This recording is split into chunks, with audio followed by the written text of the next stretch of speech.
আমাৰ ঘৰৰ ওচৰৰ ঠাইবোৰ চাওক ইমান ধুনীয়া। এতিয়ালৈকে মানুহবোৰে ঘৰ বনোৱা নাই, মাটি কিনি থৈ দিছে, ভীমবোৰ চবে মাৰি থৈ দাদা দিছে। আহিছিলে ৰাস্তালৈকে গাখীৰখিনি দিবলৈ, তো দাদা বাহঁতসকলে গৈ আছে, মোক ৰাস্তাতে দি থৈ গ'ল গাখীৰ।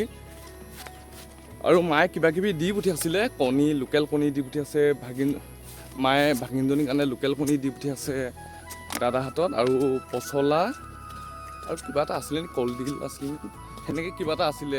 মাছ আছেই বনাই থোৱা, কিন্তু মোৰ আজি মাছৰ লগত খাবলৈ মন নাই। ভাত আইতাই গাখীৰ দি পঠিয়াইছিলে গাঁৱৰ পৰা, সেইখিনিয়ে ভাতৰ লগত খাওঁ বুলি ভাবিছোঁ। বটলত দিয়া গাখীৰখিনি গৰম কৰি লৈছোঁ। গাখীৰ গৰম কৰিলে আপোনালোকে ফেহু চটাটো কোনে কোনে খাই ভাল পায় ক'বচোন। ওপৰত যে ছাল চটা থাকে যে গাখীৰৰ দাঁত এটা, চামনি এটা, মোৰ খাই বহুত ভাল লাগে। খালি মই সৰুতে বহুত খাইছিলোঁ। আৰু এতিয়া মই ভাতখিনি সেনাই অলপ নিমখ অকণমান ছিটিয়াই লওঁ, ভাল দিব তেতিয়া নিমখ অকণমান ছিটিয়াই ল'লে। আৰু এনেকৈ কোনে কোনে ভাত খাই গাখীৰৰ লগত ভাল পায় ক'বচোন দেই।